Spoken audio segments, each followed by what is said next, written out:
अस्सलाम वालेकुम students, my name is Mohammad Zuhaib और आप देख रहे हैं हमारा यूट्यूब चैनल CS मैथ। अगर हमारी वीडियो आपको अच्छी लगे तो लाइक करें, चैनल को सब्सक्राइब करें, बेल आइकन के बटन को प्रेस कर दें ताकि आने वाली वीडियो का नोटिफिकेशन आपके पास आता रहे। स्टूडेंट्स 1.4 से पहले वाला ऑलमोस्ट पोर्शन मैंने कंप्लीट करवा दिया, जिसमें हमने क्या देखा था, कमोटेटिव लॉ देखा था, होल्ड करता है या नहीं करता।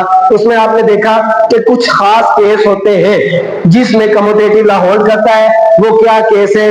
जो मैट्रिक्स दिए गए हैं, ए और बी दिया हुआ है या बी और सी दिया हुआ है, उनका ऑर्डर सेम होगा तो कमोटेटिव लॉ होल्ड करेगा, अदरवाइज कमोटेटिव लॉ होल्ड नहीं करता। डिस्ट्रीब्यूटिव लॉ देखा, इसी तरह हमने एसोसिएटिव लॉ देखा। इसके अलावा कोई इतनी खास बात नहीं थी, तो इसलिए मैंने आज एक्सरसाइज 1.4 करवाने का सोच लिया। तो अब 1.4 का क्वेश्चन नंबर 1 देखना है। उसमें आपने ये बताना है कि which of the following matrix can be multiplied. हम देखेंगे कि कौन कौन से मैट्रिक्स आपस में मल्टीप्लाई होंगे। ये क्वेश्चन आपकी बुक पे दिए हुए, तो स्टेटमेंट लिखने का इतना वक्त नहीं होता, जल्दी जल्दी से सॉल्व करने का वक्त होता है हमारे पास। तो उसके लिए आपको जनरल बात मैंने बताई थी, आपने उसको ध्यान में रखना है। ये आपके पास मैट्रिक्स दो दिए हुए हैं, ठीक है। मैंने आपको बताया था, लेट करता हूं कि ये मेरे पास ए मैट्रिक्स है, ये बी मैट्रिक्स है। तो मैंने आपको ये बताया था कि इसमें आपने देखने थे कॉलम, क्या देखते थे? कॉलम्स देखते थे, और इसमें देखते थे रो। अगर इसके कॉलम इनकी रो के बराबर आ गए तो वो आपस में मल्टीप्लाई होंगे, यानी क्या हो जाए, ये आपस में क्या हो जाए, इक्वल हो जाए। यानी ये दोनों आपस में क्या हो जाए, इक्वल हो जाए, तो फिर क्या होंगे, ये मल्टीप्लाई होंगे। अगर इक्वल नहीं होते तो फिर ये मल्टीप्लाई नहीं होंगे। तो क्वेश्चन नंबर जो इसका पार्ट 1 है, उसमें आपके पास वैल्यू दी हुई है पार्ट 1 में, देखें 1 -1 0 2। इसमें आपने सॉल्व नहीं करना, सिर्फ आपने ये बताना है कि ये आपस में मल्टीप्लाई होंगे या नहीं होंगे। देखें आपने क्या करना है, इस स्केच को ध्यान में रखना है, इस स्केच को। इसमें आपने क्या देखने, कॉलम देखिए, कितने कॉलम, 1 2, यानी 2 कॉलम है। लिखना नहीं है, मैं वैसे लिख रहा हूं, 2 कॉलम है, सी से मुराद कॉलम। इसमें रो काउंट करते हैं, क्या काउंट करते हैं, रो। 1 रो, ये 2 रो, तो इसकी रो कितनी है, आर से मुराद क्या लिख रहा हूं, रो, तो ये 2 रो है। 2 कॉलम 2 ही रो, तो यानी ये इक्वल आ गया, 2 = 2, तो ये आपस में मल्टीप्लाई होंगे। आपने सिर्फ ये तो मैं आपको समझाने के लिए लिख रहा हूं ना, आपने सिर्फ ये देखना है, आपने सिर्फ उसको माइंड में रखना है इस चीज को, और देखना है कि यार वो कंडीशन सेटिस्फाई हो रही है या नहीं हो रही। तो अगर तो वो हो रही है कंडीशन, तो लिख देंगे कैन बी मल्टीप्लाइड, हम मल्टीप्लाई कर सकते हैं। इसी तरह आपने बकिया क्वेश्चन करने हैं, इसमें कोई मुश्किल नहीं है। अच्छा देखते हैं कि कौन से मल्टीप्लाई नहीं होते, एक पार्ट वो भी कर लेते हैं जो आपस में मल्टीप्लाई नहीं होते। अच्छा सेकंड को देखें। अच्छा ये सेकंड में 2 कॉलम है, 2 ही रोज है। पहले मैट्रिक्स की भी क्या है, यानी ये आपके पास ये मैट्रिक्स दिया हुआ है, ये आपके पास है 1 -1 1 0, ठीक है, 2 -1 1 3। तो देखिए नंबर 1 कॉलम, नंबर 2 कॉलम, इधर रो काउंट करें, नंबर 1 रो, नंबर 2, यानी 2 इधर भी 2, तो ये आपस में मल्टीप्लाई होंगे। अच्छा तीसरे पार्ट में देखें, ये दूसरा पार्ट है, तीसरे पार्ट में देखते हैं। तीसरे पार्ट में आपको दिया हुआ है 1 -1, और इधर आपको दे रहा है 0 1 -1 2। अब देखें इसमें रो कॉलम कितने, सॉरी इसमें आपने देखना है कॉलम, 1 कॉलम है भाई, और इसमें रो देखें 2 रोज है, 1 ≠ 2, तो ये बराबर नहीं है, तो इसको हम मल्टीप्लाई नहीं कर सकते, कैन नॉट मल्टीप्लाई, ठीक है। तो इस तरह से आपने सॉल्व करना है। बकिया पार्ट भी आप खुद सॉल्व करेंगे। ये मैंने जो आपको जो आपका जो अहम बात थी, मतलब मेन चीज थी, उसको मैंने आपको बता दिया है। ये स्केच भी बना के इधर रखा हुआ है कि आपने क्या करना है, कॉलम देखने हैं पहले में, दूसरे में रो देखनी है, बराबर हो जाए। चले यहाँ पर इक्वल लिख देते हैं भाई, अगर हो जाए इक्वल, क्या हो जाए, इक्वल, तो क्या होंगे वो मल्टीप्लाई होंगे, अगर इक्वल ना हो तो मल्टीप्लाई नहीं होंगे। तो देखो इसमें इक्वल से मल्टीप्लाई हुआ, इसमें इक्वल नहीं है मल्टीप्लाई नहीं हुआ। सिमिलरली अगर जो पार्ट्स दो बचे हैं वो आपने खुद करके चेक करने हैं क्या वो मल्टीप्लाई होते हैं या नहीं होते। क्वेश्चन 2 करते हैं, ये क्वेश्चन पेपर में आता रहता है क्वेश्चन नंबर 2, उसको देखते हैं। हाँ जी, क्वेश्चन नंबर है 2, क्या है क्वेश्चन नंबर 2?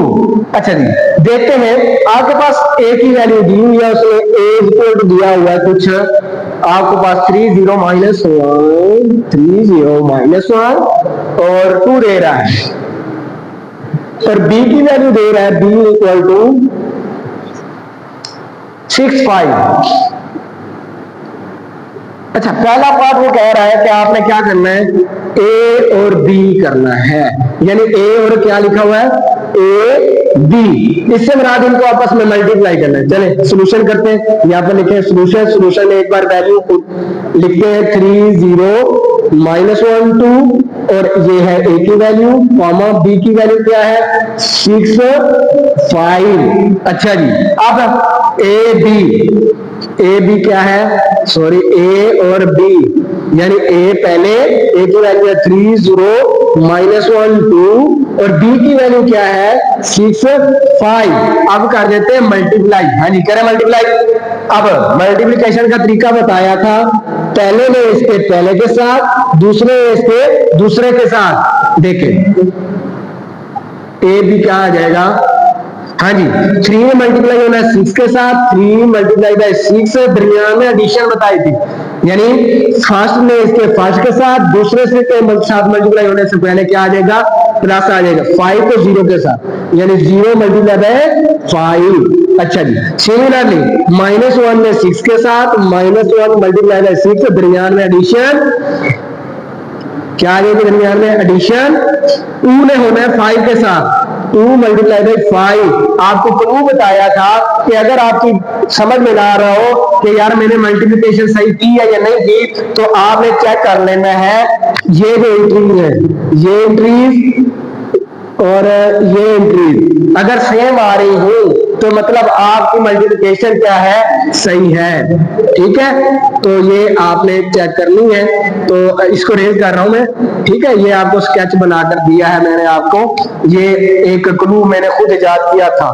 तो देखें अब ए बी का आंसर क्या आएगा, 6 को 3 से करें 18 और 5 0 0, 18 में प्लस 0 करेंगे तो फिर भी 18 आ जाएगा। ठीक हो गया भाई। अच्छा, ये प्लस का है, ये माइनस का, -1 मल्टीप्लाई बाय 6, 6 1 का 6 माइनस प्लस माइनस, तो ये -6 आ जाएगा। अच्छा जी, यहां से 5 टू द 10 प्लस का 10, तो 10 में से 6 गया तो ये 4 आ जाएगा।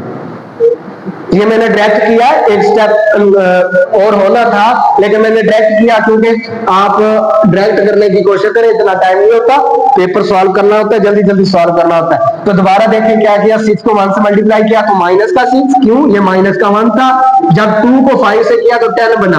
अब एक माइनस की है, एक प्लस की है, तो हमेशा सब्ट्रैक्शन की, सब्ट्रैक्शन करने से आंसर आया 4, बड़ी रकम के साथ प्लस था, प्लस का अगर माइनस होता तो माइनस का 4 आता। तो ये आपने ध्यान में रखना है, वो मैंने 4 जो प्रॉपर्टीज थी या आपको इंपॉर्टेंट चीजें बताई थी वो बताई। तो ये आपका आंसर आ गया है।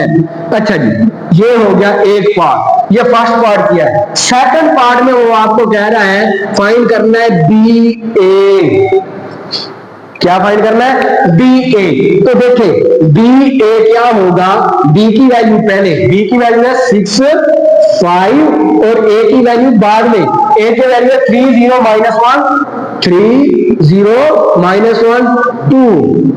तो देखें पहले में देखते होते हैं कॉलम, दूसरे में देखते होते हैं रो।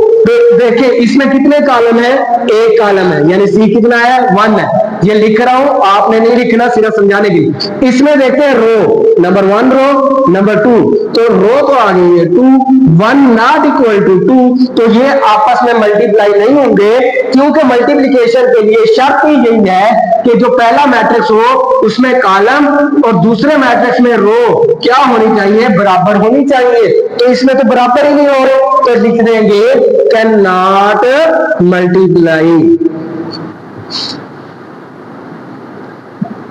Sorry MULTI multiply. तो इस तरह ये सॉल्व हो जाएगा। तो ये इंपॉर्टेंट क्वेश्चन है, ये आ भी सकता है पेपर में, शॉर्ट क्वेश्चन में आता है अक्सर। तो बच्चे यहाँ पर इसको भी मल्टीप्लाई कर देते हैं। बेटा यहाँ पे ध्यान करें, मल्टीप्लिकेशन से पहले ये चीज नोट करें कि क्या उसके पहला मैट्रिक्स के कॉलम दूसरी की रो के बराबर है या नहीं। बच्चे क्या करते हैं, पहले की रो चेक कर लेते हैं, दूसरे के कॉलम चेक कर लेते हैं, फिर भी क्वेश्चन गलत हो जाएगा। तो इस तरह से आपने ये क्वेश्चन नंबर 2 सॉल्व करना है। इंशाल्लाह अगली वीडियो में मुलाकात होगी। अल्लाह हाफिज।